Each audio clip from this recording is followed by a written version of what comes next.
Brought you by Meghdoot herbal. मुझे diabetes है। मेघदूत मधुशून्य ये हाई ब्लड शुगर और ब्लड प्रेशर को कंट्रोल तो करता ही है, साथ में ये मुझे काफी एनर्जेटिक रखता है। मेघदूत मधुशून्य खाओ, फिट एंड फाइन हेल्थ बना।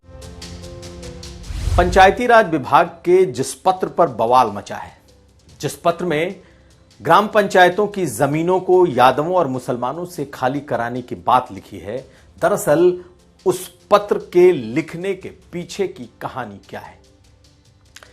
किसने उस पत्र को लिखने के लिए सरकार को भेजा था, कहां कहां भेजा था, और कौन है पंचायती राज विभाग में ज्वाइंट डायरेक्टर जिन्होंने इसे जारी किया है? सुरेंद्र नाथ सिंह।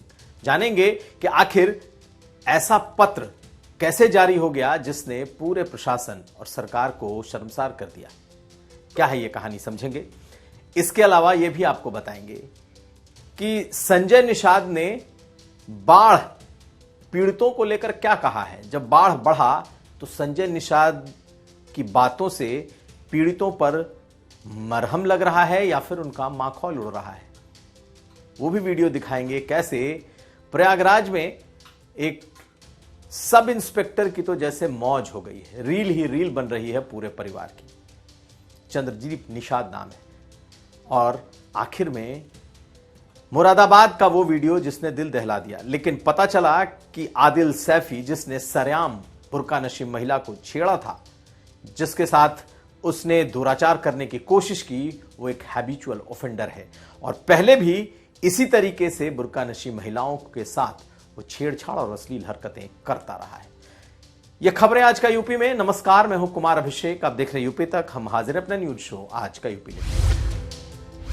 तो सबसे पहले बात करेंगे पंचायती राज विभाग के उस पत्र की, उस सरकारी पत्र की, उस गवर्नमेंट ऑर्डर की, जिससे सरकार के कामकाज पर ही सवाल खड़े हो गए। कहीं ना कहीं प्रशासन और सरकार को शर्मसार होना पड़ा। जी हां, मुख्यमंत्री योगी आदित्यनाथ ने चिट्ठी के सामने आने के बाद तुरंत ही सुरेंद्र नाथ सिंह, एसएन सिंह, जो कि ज्वाइंट डायरेक्टर हैं पंचायती राज में, उन्हें निलंबित कर दिया है। लेकिन आखिर इस चिट्ठी के पीछे की कहानी क्या है? हम आपको चिट्ठी के पीछे की कहानी बताएंगे कि कैसे ये चिट्ठी जारी हो गई।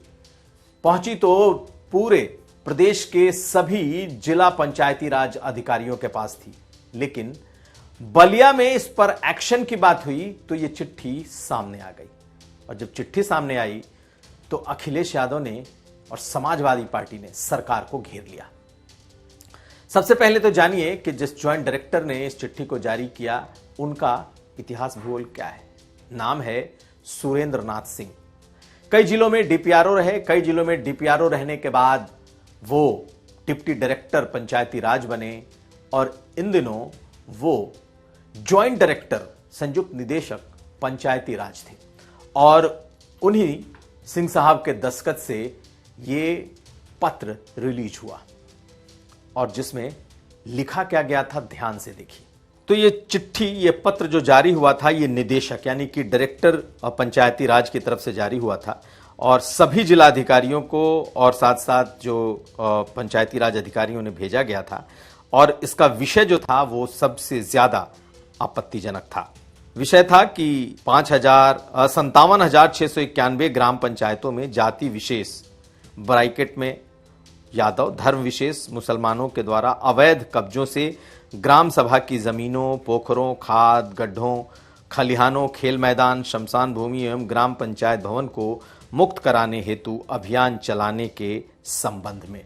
तो ये जो विषय है पत्र का, ये अपने आप में बेहद आपत्तिजनक था। लेकिन आखिर ये चिट्ठी बन कैसे गई, तो इसके पीछे की एक कहानी है।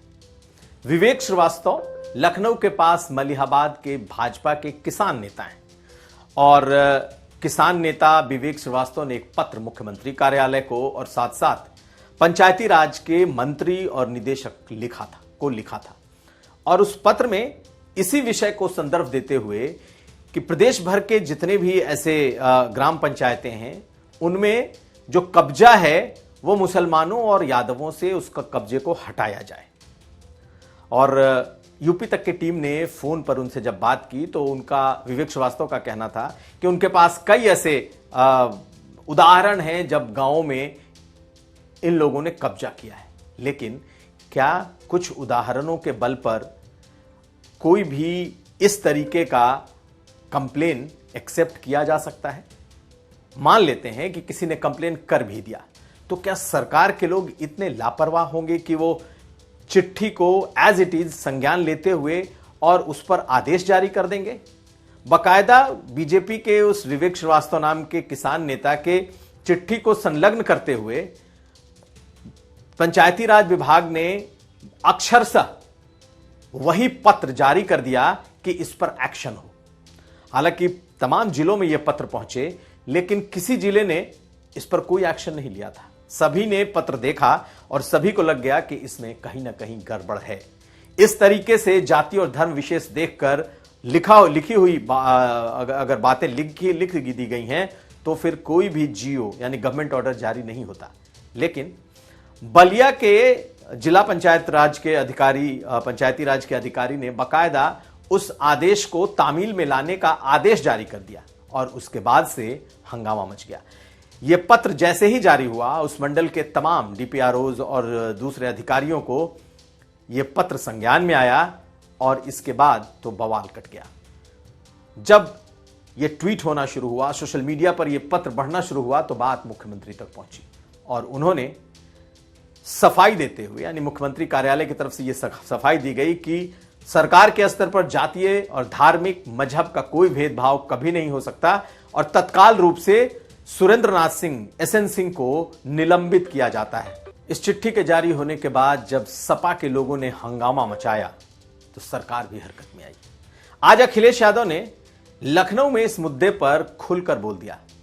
अखिलेश यादव ने कह दिया कि जितना भी पीडीए को दबाया जाएगा, पीडीए उतना ही मजबूत होकर उभरेगा। लेकिन साथ साथ यह भी जोड़ दिया कि अगर जांच कराई जाए बीजेपी के नेताओं की तो सबसे ज्यादा ऐसी सरकारी जमीनों के मालिक, तथाकथित मालिक या कब्जेदार भाजपा के लोग ही निकलेंगे। सुनिए अखिलेश यादव ने इस मुद्दे पर क्या कहा है। इस प्रदेश का सबसे बड़ा माफिया कौन है?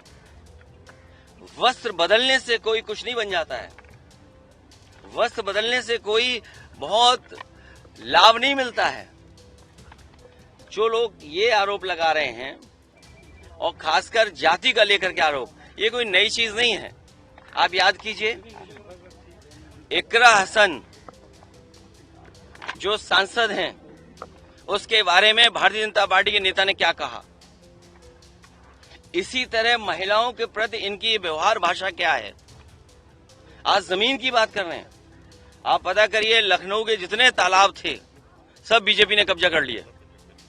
केवल लखनऊ के तालाब नहीं, उत्तर प्रदेश में जहां जहां तालाब था, जहां जहां वेटलैंड एरिया था, अगर किसी ने कब्जा किया तो भारतीय जनता पार्टी के लोगों ने किया। और मैं तो आपसे कहूंगा, आप तो सब समझदार लोग हैं, रजिस्ट्रियां निकलवा लो, अयोध्या की रजिस्ट्रियां निकलवा लो, बनारस की रजिस्ट्रियां निकलवा लो, लखनऊ की रजिस्ट्री निकलवा लो। और फिर एक जो लोग दूसरों पे आरोप लगाते थे, बताओ किससे संबंध थे? क्या अंडरवर्ल्ड से संबंध नहीं थे?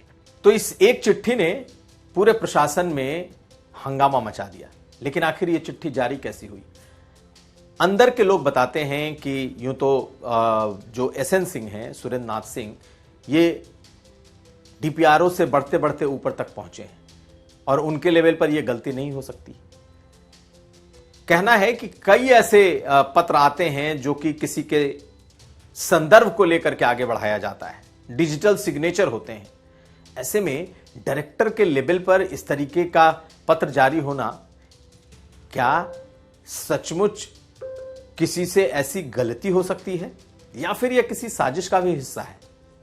सरकार को जैसे ही पता चला, उन्होंने अपना पल्ला झाड़ा, उस अधिकारी को निलंबित किया, लेकिन जवाब नहीं सूझ रहा है। सरकार को यह समझ नहीं आ रहा कि आखिर जवाब कैसे दें।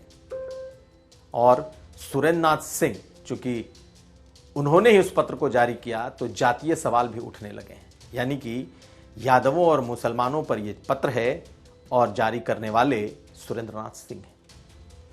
खैर, इस पर आगे भी सियासत होगी, लेकिन सरकार को लगता है कि सस्पेंशन के किए जाने की वजह से यह मुद्दा खत्म हो गया है, लेकिन चर्चा नहीं रुकेगी। अगली खबर। उत्तर प्रदेश की कई नदियां उफान पर हैं। बाढ़ कई जिलों में तबाही लेकर के आई है। मुख्यमंत्री योगी आदित्यनाथ खुद भी हेलीकॉप्टर से हवाई सर्वे कर रहे हैं और बाढ़ पीड़ितों तक पहुंच रहे हैं। केशव मौर्य डिप्टी सीएम प्रयागराज में बाढ़ पीड़ितों का जायजा ले रहे हैं। लेकिन जिन मंत्रियों को जमीन पर बाढ़ के हालात का जायजा लेने के लिए लगाया गया है, उनकी बातों से तो बाढ़ पीड़ितों का मजाक ही उड़ रहा है। यूं तो कई मंत्री फोटो सेशन करते हुए दिखाई दिए, जिन मंत्रियों को लगाया गया है बाढ़ पीड़ितों तक पहुंचने के लिए, जो राहत सामग्री है उसके बांटने के लिए। लेकिन ज्यादातर तक फोटो ऑप्सी दिखाई दिया, यानी कि मंत्री पहुंचे जिन्हें जिम्मेदारी दी गई है कि आप बाढ़ पीड़ितों तक पहुंचे, उनका दुख दर्द बांटें, उन तक सहायता पहुंचाएं।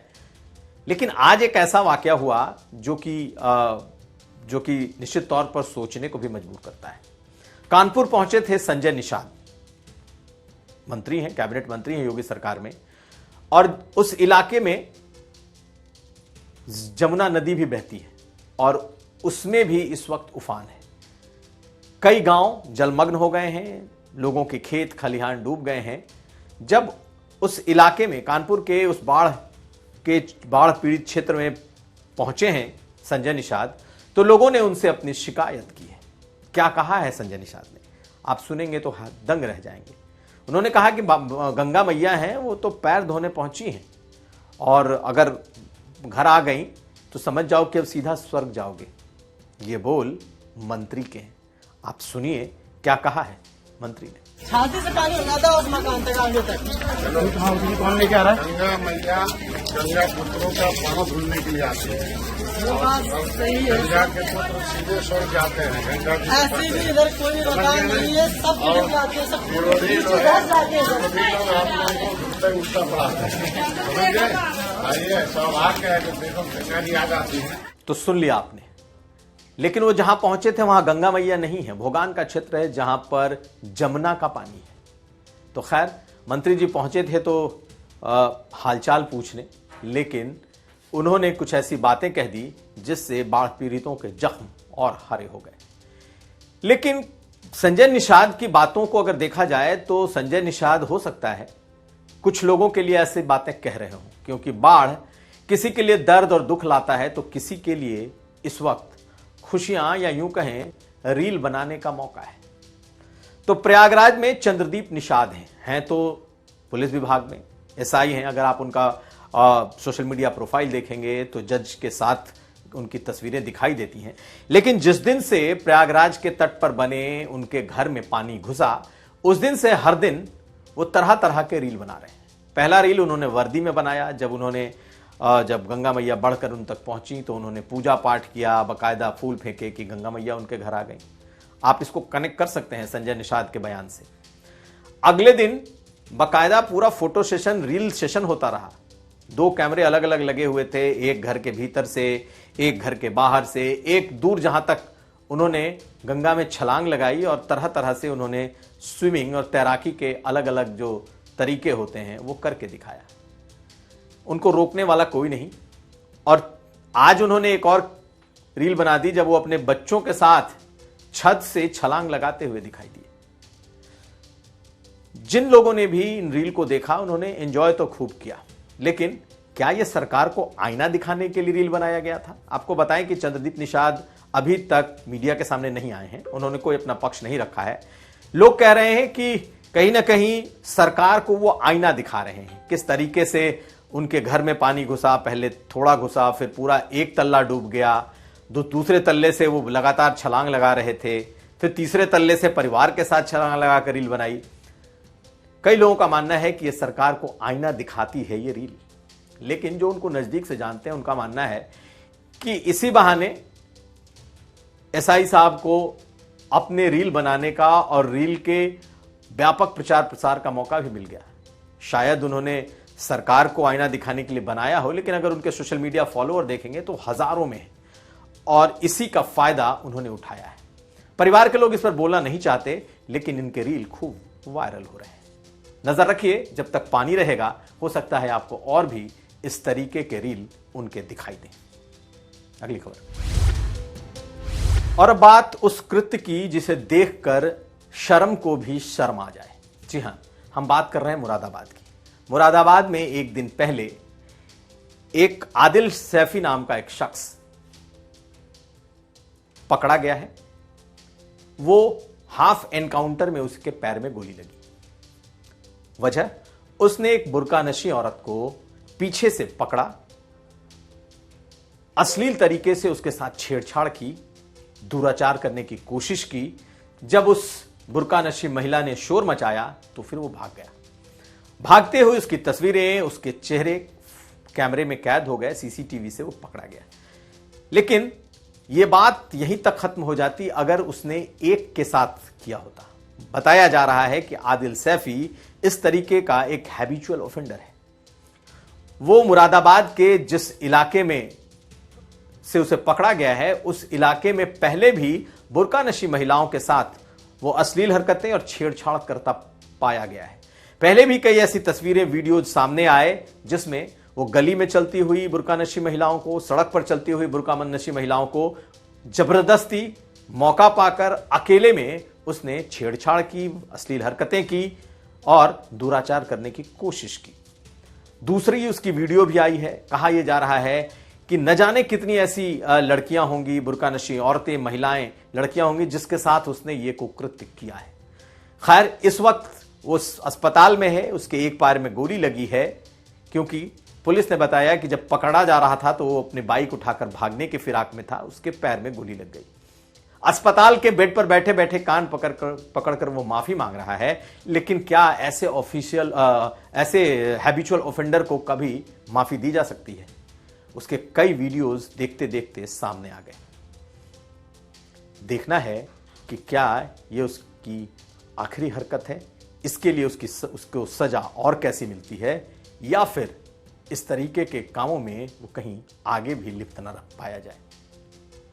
अब वो जेल में होगा, सलाखों के पीछे होगा और अदालत उसका फैसला करेगी।